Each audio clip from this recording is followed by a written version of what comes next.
Welcome back to the channel, dear friends. I'm so grateful to share this space with you once again. Today we are uncovering one of life's quiet mysteries. Why do some people seem to live under a constantly lucky star? Why is it that while others struggle to get by, these individuals walk through life with grace, ease, and opportunities lining up in their path, as if the universe itself is rooting for them? We've all seen them individuals who may not be the smartest, wealthiest, or most ambitious, yet they are consistently calm, content, and supported. Life seems to work for them. And more than that, they radiate peace. So the question is, what are they doing differently? The answer, as taught in the Dharma, has nothing to do with charisma or social tricks. It's about an invisible practice, one that many of them don't even consciously articulate. It's the practice of silently, humbly, and persistently cultivating merit. P.S. Merit. That elusive spiritual currency we've spoken about in past episodes. Merit is not earned through fame or ego.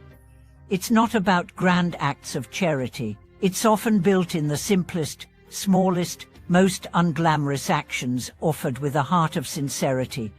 The truth is this: many people who experience lifelong good fortune are simply living in the light of blessings they've been cultivating for many lifetimes. And in this life, even if they are not overtly spiritual, their behavior still reflects the habits of Dharma. Let's begin with the story of a man named Elias. Elias worked in a quiet tea shop in a small coastal town. He never owned a car, he never traveled abroad. But everyone who walked into his shop felt something shift. He remembered people's names, listened with full attention, and gave away free tea when someone seemed sad. Locals said his business was always protected. When storms flooded the town, his shop remained dry. When competitors moved in, customers still chose Elias. When others suffered illness, Elias remained vital and clear into his old age.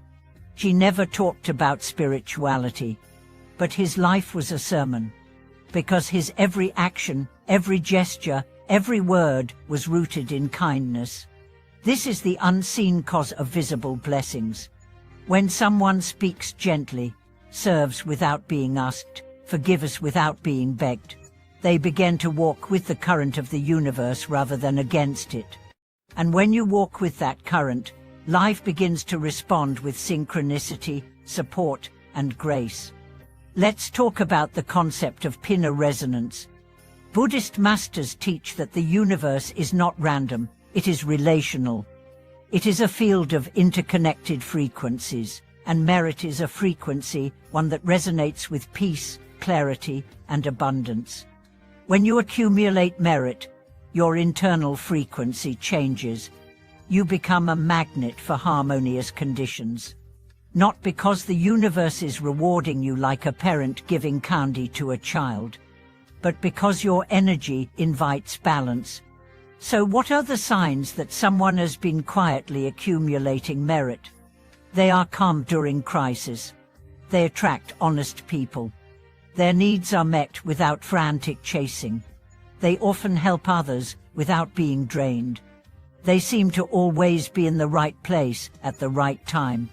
Now here's the important part. This is not mystical favoritism. It's not fate. It's cause and effect. Just like a farmer who plants seeds daily, without drama, will one day find his fields full of crops, those who plant good karma daily, without seeking credit, will one day find their lives full of invisible support. There's a woman named June who worked as a school secretary for 40 years. She was never promoted, never praised in public. But when she retired, the entire school threw her a surprise party. Students flew in from across the country. Why? Because June remembered birthdays. She brought soup to sick teachers. She stayed late without complaint. June never sought recognition, but the universe saw her. That's the secret. You don't need to be loud. You just need to be loving. You don't need to be perfect. You just need to be present. You don't need to understand all the sutras. You just need to apply one truth: reduce harm, increase care, and blessings will come. Not always immediately, not always obviously, but always inevitably. Let's speak now about how we can begin this path of quiet blessing. First, we must stop focusing on outcome. When we ask, "When will my good karma come back?" we delay its arrival. Why? Because expectation is rooted in ego, and ego blocks merit. Instead, do good and forget. Serve and move on. Give and smile. That is the mind that builds a bridge to lasting good fortune. Second, understand that real blessing is not about winning the lottery. It's about being content without it. It's about health when others are sick. It's about peaceful sleep. It's about having friends you can trust. It's about loving and being loved without pretense. These are the treasures merit attracts. They're quiet, but they're precious. For now, if you feel like life has been hard, if you've struggled, suffered, and feel like blessings never reach you, do not despair. You may be burning through old karma. You may be in the clearing phase before the light floods in. The key is not to stop. Keep chanting. Keep serving. Keep offering kindness. Merit is cumulative, and no act of goodness is wasted. Not one. Not the smile you offered a stranger. Not the time you listened without interrupting. Not the dollar you gave to a beggar. The universe records everything, not with judgment, but with precision. And when the conditions are right, the flower blooms. So plant your garden. Water it with patience. And one day, you too will walk in invisible light. Let's carry this truth further into the living breath of your daily life, because now that you know quiet, consistent merit leads to blessings, the question becomes, how do I turn my ordinary routine into a sacred path of spiritual accumulation? The first step is to change how you see your day. Every moment is a field of karma. Every thought, every choice, every gesture is a seed. You don't need to renounce the world to gain spiritual favor. You simply need to remain conscious of your motivation. When you wake up in the morning, can you start with gratitude? Can you offer your first breath to the well-being of all beings? That intention, even before you rise from bed, already shifts the energy of your entire day. As you prepare breakfast, can you bless the food not with formal chants, but with awareness? May all who are hungry be nourished today. When you speak to someone, can your words be free of sarcasm and filled with sincerity? These are small moments, but they carry the energy of eternity. Over time, they accumulate into a frequency. And that frequency is what people called good fortune. But now, you know it's not luck. It's alignment. There's a monk named Brother Nalin who once said, "Heaven doesn't knock loudly, it whispers through the way your heart feels after each decision." That's how blessings come. Not with trumpets, but with a soft, steady harmony in your soul. Let's talk about another critical component, non-harm. Many people want blessings, but continue to live in ways that generate subtle harm. They gossip. They judge. They waste food. They harbor resentment. And each of these, though small, blocks the river of merit. So begin your practice by reducing harm. Say less, listen more. Argue less, understand more. Consume less, share more. This is how you make space for light to enter. Let's also speak of humility. True merit flourishes in quiet soul. The moment we seek applause, merit diminishes. This is why so many humble people are surrounded by support. Their energy invites it. Not through effort, but through being. There's a janitor named Marco in a Buddhist center in Brazil. He cleans toilets, refills incense, fixes light bulbs. No one ever sees him meditate. But one of the senior monks said, "He may be more enlightened than the rest of us, Because Marco does everything with devotion. He bows before he moppes.